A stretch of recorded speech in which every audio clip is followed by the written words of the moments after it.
दोस्तों कैलकुलेटर कैसे चलाएं अभी हम देखेंगे। जैसे आप कोई मार्केट से चीज़ खरीदने गए हैं और उसका भाव है 450 रुपये पर किलो, ठीक है। और आपको लेना है कितने रुपए का लेना है,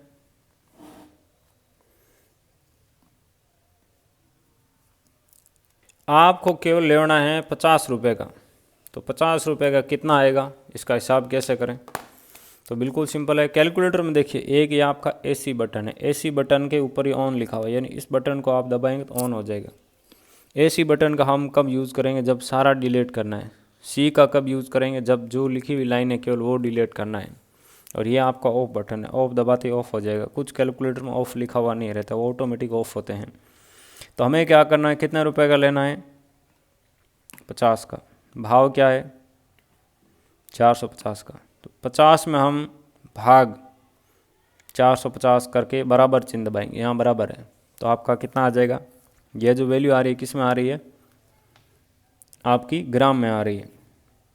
तो किलोग्राम में पढ़ेंगे तो कैसे पढ़ेंगे, आपका 0.111 किलोग्राम, या ग्राम में पढ़ेंगे कितना ग्राम है, 111 ग्राम। यानी पॉइंट के बाद जो लिखा हो उसको हम संख्या में पढ़ेंगे। किलोग्राम में पढ़ेंगे तो इसको पॉइंट में पढ़ेंगे। तो सिंपल शब्दों में कहूँ तो ये आपका क्या है, 111 ग्राम है। तो 50 रुपये का कितना आएगा, 111 ग्राम आएगा। अब ग्राम को कैसे लिखते हैं, ऐसे लिखते हैं, देखिए पॉइंट 0 पॉइंट ऐसे करके लिखेंगे। किलो को कैसे लिखेंगे, पॉइंट के पहले लिखेंगे। तो आपको जैसे 111 ग्राम माना कि आपने कोई चीज़ लिया, इसका उल्टा भी समझ सकते हैं। और भाव 450 का, तो वो कितने रुपए की होगी। तो क्या करेंगे, इसको ग्राम में लिख दिया, क्या लिख दिया, 0.111 गुणा जो किलो का भाव है कितना, 450।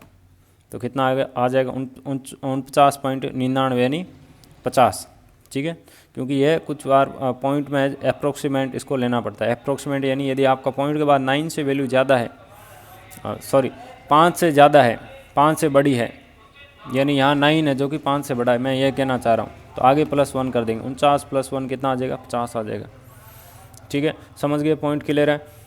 अब जैसे हमें परसेंट निकालना है, जैसे हमें क्या करना है, 100 में से 20% कम करना है। तो कैसे करेंगे, 100 माइनस 20 और परसेंट का चिन्ह दबा देंगे। 100 में से 20% घटाएंगे, किसका घटाएंगे, 100 का 20% कितना होता है, 20 होता है। तो 100 में से 20 जाएगा, कितना आ जाएगा, 80। तो कैलकुलेटर कितना बता रहा है, आपका 80 ही बता रहा है।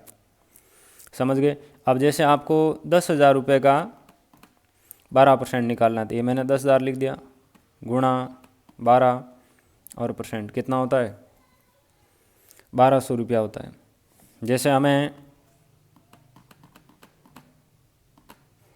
1,00,000 का 12% निकालना है, तो 1,00,000 गुणा 12 और परसेंट कितना होता है, 12,000 होता है। यानी महीने के हिसाब से आपको, जैसे 12 महीनों के हिसाब से आप करें तो 12 महीने का कितना आ गया, 12,000। तो महीने का कितना आ गया, 1,000 आ गया, ठीक है। तो ऐसे इसको आप कुछ समझ सकते हैं। अब जैसे मैं AC और C का आपको यूज़ करना बताऊं तो कैसे बताऊंगा, बिल्कुल सिंपल है। जैसे मैं 20 + 50 प्लस, जैसे मुझे 60 करना था और गलती से मेरा ये दब गया, तो अब मैं केवल इसी को काटना चाहता हूँ तो क्या दबाऊंगा, C दबाऊंगा, उसके बाद 60 लिख दूंगा, बराबर करूँगा तो मेरा कैलकुलेशन हो जाएगा। यदि मैं गलती से AC को दबा दूंगा तो क्या होगा, जितने भी मैंने ऑपरेशन किए वो सारे कैंसिल हो जाएंगे, सारे कट जाएंगे, ठीक है। तो अब ऑफ़ करने के लिए वापस मैं यहाँ ऑफ़ दबा दूंगा। तो ये एक सिंपल सा वीडियो है जिसमें हमने कैलकुलेटर सीखने का प्रयास किया। अगले वीडियो में फिर मिलते हैं।